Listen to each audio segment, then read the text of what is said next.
আসসালামু আলাইকুম। আল্লাহ নবী হজরত ঈসা আলাইসাল্লাম জমজমা বাদশার মাথার খুলির সাথে কি কথা বলেছিলেন এবং পরবর্তীকালে আল্লাহ তাআলার কাছে দোয়া করে তার রূহ পুনরায় ফেরত দিলেন। প্রিয় দিনী ভাই বোনেরা, আশা করি এই ভিডিওটি দেখার পর আপনাদের দুর্বল ঈমানও তাজা হবে ইনশাআল্লাহ। তাই ভিডিওটি অবশ্যই শেষ পর্যন্ত দেখবেন। একদা হজরত ঈসা আলাইসাল্লাম সিরিয়া দেশের এক জঙ্গলের পার্শ্ববর্তী প্রান্তরের উপর দিয়ে কোথাও গমন করছিলেন। তিনি পথের মধ্যে একটি মৃত মানুষের মাথার খুলি দেখতে পেলেন। তিনি আল্লাহর কাছে মোনাজাত করলেন, হে মাবুদ, আপনি আমাকে এ মাথার খুলিটির পরিচয় জানিয়ে দিন। হজরত ঈসা আলাইহিস সালামের মোনাজাতের জবাবে আল্লাহ সুবহানাহু ওয়া তাআলা বললেন, তুমি ওই খুলিটিকে জিজ্ঞাসা করলে সব কিছু জানতে পারবে। এরপর হজরত ঈসা আলাইহিস সালাম খুলিটিকে বললেন, হে খুলি, আল্লাহর হুকুমে তুমি আমার প্রশ্নের উত্তর দাও। সাথে সাথে খুলির মধ্য হতে শব্দ বের হলো। এরপর খুলিটি বলল, হে আল্লাহ নবী, আপনি কি জানতে চান জিজ্ঞাসা করুন। এরপর দেখা গেল হজরত ঈসা আলাইহিস সালাম তাকে প্রশ্ন করলেন, বলো তো, তুমি পুরুষ নাকি মহিলা, তুমি পাপী না পুণ্যবান, নাকি তুমি ধনী নাকি দরিদ্র। এরপর তিনি তার নামটি জিজ্ঞাসা করলেন। এ প্রশ্নের উত্তরে খুলিটি উত্তর দিল, হে আল্লাহ নবী, আমি পৃথিবীতে থাকা অবস্থায় একজন বাদশাহ ছিলাম। আমার নাম ছিল জমজমা। আমি দানশীল এবং নেককার ছিলাম। আমার আকৃতি লম্বা ছিল। কোনো বিষয়ে আমার অভাব ছিল না। আমি আমার জীবনের আমোদ প্রমোদ ও জাঁকজমকের সব কথা আপনাকে শোনালে আপনি হয়তো অবাক হবেন। আমি যখন ভ্রমণে বের হতাম, আমার সাথে জরির পোশাক পরিহিত 1000 অশ্বারোহী ও 4000 সাদা পোশাকধারী শিকারী গমন করত। আমার আগে ও পিছে 4000 গোলাম থাকত। হে আল্লাহ নবী, আমার অধীনে শত শত রাজা বাদশাহ ছিল। আমার সৈন্যবাহিনীর বিশালতা ও যুদ্ধের বর্ণনা শুনলে আপনি অবাক হয়ে যাবেন। আমি 4000 বছর পর্যন্ত সার্বভৌম ক্ষমতার অধিকারী ছিলাম। আমি প্রসিদ্ধ যোদ্ধা এবং অসীম সাহসী বীর ছিলাম। রূপে ও গুণে সে জামানায় আমার তুল্য কেউ ছিল না। আমি প্রতিদিন প্রায় 1000 স্বর্ণমুদ্রা গরিব দুঃখীদের দান করতাম। হাজার হাজার ক্ষুধার্তকে আহার যোগাতাম এবং হাজার হাজার বিবস্ত্রকে বস্ত্রদান করতাম। তবে এক নিরাকার সর্বশক্তিমান আল্লাহ তাআলার নামে যে একজন আছেন তা আমার জানা ছিল না। এরপর হজরত ঈসা আলাইসাল্লাম আবার খুলিকে জিজ্ঞাসা করলেন, তুমি কতদিন আগে মারা গিয়েছিলে? কিভাবে তোমার মৃত্যু হয়েছিল? আর মালাকুল মউত হজরত আজরাইল আলাইসাল্লাম এর চেহারা তুমি কেমন দেখেছিলে তা আমাকে বলো। এ প্রশ্নের উত্তরে খুলি বলল, আমি কয়েক শত বছর আগে মৃত্যুবরণ করেছি। হজরত ইলিয়াস আলাইসাল্লাম সে জামানার নবী ছিলেন। তিনি আমাকে সত্য ধর্ম গ্রহণ করতে উপদেশ দিয়েছিলেন, কিন্তু আমি তার উপদেশ কর্ণপাত করিনি। একদিন আমি রৌদ্রের আলোতে বসেছিলাম। গরমে আমার মাথা ধরা অনুভব করলাম। সুতরাং আমি উঠে ঘরের মধ্যে গেলাম, কিন্তু আমার শরীর এরপর খারাপ হতে লাগল। আমি শুয়ে থাকলাম, কিন্তু মোটেও শান্তি পাচ্ছিলাম না। এরপর আমার চিকিৎসা দেওয়ার জন্য সকলেই বাকুল হয়ে পড়ল, কিন্তু কোনো ঔষধেই কোনো উপকার হলো না। আমি এরকম জ্ঞানহীন অবস্থায় বিছানায় পড়ে রইলাম। এরপর দেখা গেল আমি একটি শব্দ শুনতে পেলাম। কে যেন বলল, জমজমার যান কবজ করে দোজকে নিয়ে যাও। মুহূর্তের মধ্যে মালাকুল মউত হজরত আজরাইল সাল্লাম আমার সামনে এসে হাজির হল। তার মতো বিরাট ও ভয়াল আকৃতির কাউকে ইতিপূর্বে আমি দেখিনি। তার মাথা যেন আসমানে এবং পা যেন জমিনে ঠেকেছে। এমন ভয়ঙ্কর অবস্থা ছিল যে আমি আপনাকে বলে বুঝাতে পারব না।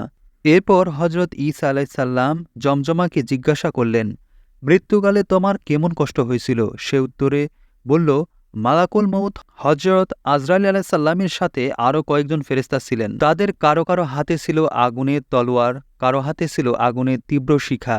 তারা আমার নিকট এসে আমার শরীরে আগুন ধরিয়ে দিল। ওই আগুনের তেজ এমন ছিল যে মনে হয় তার একটিমাত্র কণা দুনিয়ায় পড়লে সারা পৃথিবী পুড়ে ছারখার হয়ে যাবে। ফেরেশতাগণ আমার শিরা উপশিরা ধরে আমার প্রাণ আকর্ষণ করতে লাগল। আমি অনেক আকুতি মিনতি করে বললাম, তোমরা আমার প্রাণের বিনিময়ে আমার রাজ সিংহাসন ও সকল মালামাল গ্রহণ করো। তাতে এক ফেরেশতা আমার মুখে এমন এক ভীষণ চর মারল যে আমার চেহারা বিকৃত হয়ে গেল। তারা কর্কশ ভাষায় বলে উঠল, ওরে মূর্খ, মহান আল্লাহর ফেরেশতাগণ কাফেরদের জানের পরিবর্তে কখনো ধন সম্পদ গ্রহণ করে না। তখন আমি বললাম, তোমরা আমাকে ছেড়ে দাও। আমি আমার পরিবার পরিজন সহ আল্লাহর নামে উৎসর্গিত হয়ে যাব। উত্তরে তারা বলল, আল্লাহর ফেরেশতাগণ কখনো ঘুষ বা প্রলোভনে প্রলোভিত হয় না। জমজমা বলল, হে আল্লাহ নবী, প্রাণ বের হতে আমার এত অধিক কষ্ট হচ্ছিল এবং মনে হচ্ছিল আমার উপরে একই সাথে হাজার হাজার তরবারির আঘাত পড়েছিল। তারা আমার প্রাণ বের করে নিয়ে গেল। এদিকে আমার দেহটিকে কবরস্থানের দিকে নিয়ে যাওয়া হলো এবং সেখানে দাফন করা হলো। কবরস্থ করার পর যখন পুনরায় দেহে প্রাণ সঞ্চার হলো, তখন আমি জেগে দেখলাম চারদিকে মাটি বেষ্টিত অন্ধকার কবরের মধ্যে আমি আবদ্ধ আছি। তখন ভয়ে ও কষ্টে আমি একেবারে এতটুকু হয়ে গেলাম। কিছু সময়ের মধ্যে দুদিকের মাটি আমাকে ভীষণভাবে চেপে ধরল। কষ্টের কথা বলার কোনো ভাষা আমার জানা নেই, কিন্তু পৃথিবীর কেউ আমার সে কথা জানতে পারেনি। এ কষ্টের দ্বারাই শেষ হলো না। এ সময় আমার পার্থিব জীবনে দুই কাঁধে অবস্থানকারী দু ফেরেশতা বলে গেল, পৃথিবীতে তুমি ভালো ও মন্দ যেসব কাজ করেছিলে এখন তার ফল ভোগ করতে থাকো।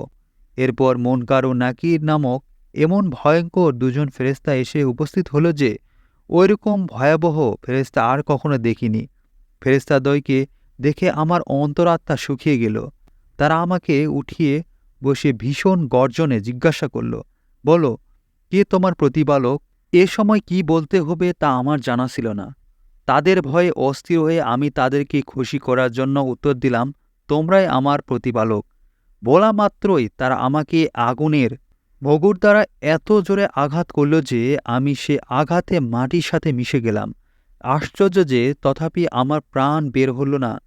তারা আবার আমার দেহটিকে ঠিকঠাক করে জিজ্ঞাসা করল, বলো, তোমার ধর্ম কি? আমি তার কোনো উত্তর দিতে পারলাম না। তারা আমাকে প্রচণ্ড ধমক দিয়ে আবার প্রশ্ন করল, বলো, তোমার নবী কে ছিল? আমি প্রবল আতঙ্কের সাথে বলে ফেললাম, আমার নবী তোমরা দুজন। শোনা মাত্র তারা আমাকে আবার মুগুর দ্বারা এমনভাবে আঘাত করল যে আমার হাড় মাংস চূর্ণ বিচ্ছিন্ন হয়ে গেল। এ আর্তনা যদি পৃথিবীর কোনো মানুষের কানে গিয়ে পুষত, সে তখনই সংসার ছেড়ে জঙ্গলে চলে যেত। হে আল্লাহ নবী, আমি দীর্ঘ 400 বছর বাদশাহী আমলে যে আরামায়েশ করেছি তা মাত্র একদিনের কবরের আজাবে আমার কাছে তিক্ত হয়ে গেছে। সকল ফেরেশতাগণ বলে গেল, তোমার উপর আল্লাহর আজাব স্থায়ীভাবে চলতে থাকুক। বলা বাহুল্য যে স্থায়ীভাবে আজাব চলার উপকরণের কোনো অভাবই ছিল না। কিছু সময় পরপর আবার ওই ফেরেশতাদ্বয় আমার কবরে প্রবেশ করে আমাকে ধরে আসমানে অভিমুখে নিয়ে গেল। অন্ধকার কবর হতে বের হয়ে আকাশের মুক্ত আলো বাতাসে এসে কিছুটা স্বস্তি মনে হলো। মনের আশা জাগল যে এবার হয়তো মুক্তি লাভ করবে, কিন্তু সে আশা অনর্থক। এরপর এক অদৃশ্য হতে শব্দ আসলো যে, পাপিষ্ঠকে দোজকে নিয়ে যাও। দোজকের তত্ত্বাবধানক ভীষণ আকৃতির মালিক ফেরেশতা এসে বলল, একে আগুনের শিকল দ্বারা বেঁধে নাও।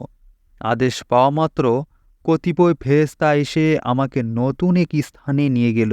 সেখানে নিয়ে আমাকে আগুনের বিছানার উপর শোয়ায়ে আমার শরীরে চামড়া টেনে খুলে ফেলতে লাগল। এরপর তারা আমার চামড়াবিহীন শরীরটাকে 70 গজ লম্বা অগ্নিময় লোহার শিকলে বেঁধে সাপ বিচ্ছু পরিপূর্ণ একটি গভীর গর্তে ফেলে দিল এবং এরই সাথে আমার মুখ বন্ধ করে দেওয়া হয়েছিল। এর ফলে সে অসহ্য যন্ত্রণায় আমার চিৎকার করার মতো কোনো সাধ্যও ছিল না। হজরত ঈসা আলাইহিস সালাম বললেন, জমজমা, তুমি দোজকের অবস্থায় কিছু বিবরণ আমাকে শোনাও।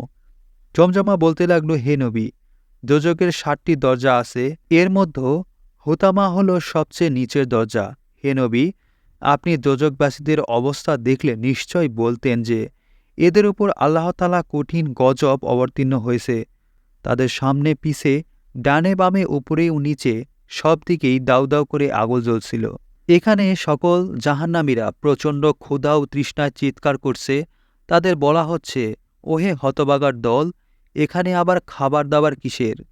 এখানে তোদের খাবার বস্তু হলো আগুন।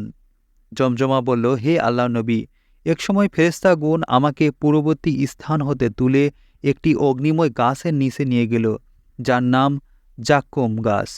ওই সময় তাদের কাছে খাবার চাইলে আমাকে ওই গাছের কিছু কণ্টকযুক্ত পাতা আমাকে খেতে দিল। আমি ক্ষুধার তাড়নায় তা মুখে নিয়ে খেয়ে ফেললাম, কিন্তু তা আমার গলায় আটকে গেল। আমি তখন চেষ্টা করে বমি করতে গেলে গলা হতে টাটকা রক্ত বের হয়ে আসলো। তবু সে জাক্কুম পাতা বের হলো না। আমি ফেরেশতার কাছে একটু পানি চাইলাম। তারা আমাকে এমন উত্তপ্ত পানি পান করাতে থাকলো, আমার পেটের সব নাড়িভুড়ি গলে মলদ্বার দিয়ে বের হতে লাগলো। তা হতে একটি নিষ্কৃতির আশায় ফেরেশতাদের কাছে কিছু কাপড় চাইলাম। তারা বলল, এখানে আগুন ছাড়া কিছুই নেই। দুনিয়াতে তুই তোর নিজের ইচ্ছা মতো অনেক কিছু করেছিস, কিন্তু এখানে তোর নিজের ইচ্ছা মতো কোনো কিছুই পাবি না। এ সকল ভয়াবহ বিবরণ শোনার পর তখন হজরত ঈসা আলাইসাল্লাম বললেন, তুমি বলো, তোমার জন্য এখন আমি কি করতে পারি? সে বলল, হে আল্লাহ নবী, আপনি আমার জন্য মহান আল্লাহ তাআলার দরবারে একটু দোয়া করুন যেন আমাকে আল্লাহ পাক আযাব হতে মুক্তিদান করেন। আমাকে যেন আবার পৃথিবীতে পাঠিয়ে দেওয়া হয়, তাহলে অবশ্যই আমি এবার সে একমাত্র নিরাকার আল্লাহ সুবহানাহু ওয়া তাআলার ইবাদত ছাড়া কিছুই করব না। হজরত ঈসা আলাইহিস সালাম তার জন্য দোয়া করলেন, হে আল্লাহ, আপনি পরম দাতা ও দয়ালু ও অপরাধ ক্ষমাকারী। আপনি দয়া করে এই ব্যক্তিকে আবার পৃথিবীতে পাঠিয়ে দিন যেন সে আপনার ইবাদত করে নেককার হয়ে ফিরে আসতে পারে। তখন আল্লাহ সুবহানাহু ওয়া তাআলা বললেন, হে ঈসা, আমি পূর্বে জানতাম যে তুমি তার জন্য দোয়া করবে এবং আমাকে কবুলও করতে হবে। আমি তার ব্যাপারে তোমার জন্য দোয়া কবুল করলাম, কেননা সে পূর্বে পৃথিবীতে থাকা অবস্থায় আমার ইবাদত না করলেও অন্যান্য নানা প্রকার সৎকাজ করেছিল। বিশেষত সে অত্যন্ত দানশীল এবং গরিব দরদি ব্যক্তি ছিল। অবশেষে আল্লাহ পাকের আদেশে হজরত ঈসা আলাইহিস সালাম তার হাতের লাঠি দ্বারা উক্ত মাথার খুলিটাকে স্পর্শ করে বলল, আল্লাহর হুকুমে উঠে দাঁড়াও। সাথে সাথে মাথার সে খুলিটা সম্পন্ন এক মানুষে পরিণত হয়ে গেল। তারপর সে আরও ৮০ বছর পর্যন্ত আল্লাহ পাকের একনিষ্ঠ ইবাদতে লিপ্ত থেকে আবার মৃত্যুবরণ করল। আল্লাহ সুবহানাহু ওয়া তাআলা এবার তার পূর্বের সকল ভুল ত্রুটি ক্ষমা করে তাকে জান্নাতে স্থান দিলেন। প্রিয় দ্বীনী ভাই বোনেরা, ইসলামিক জীবনের সাথে থাকার জন্য অসংখ্য ধন্যবাদ এবং পরবর্তী ভিডিওর জন্য অবশ্যই ইসলামিক জীবন চ্যানেলে একটি সাবস্ক্রাইব করে রাখুন।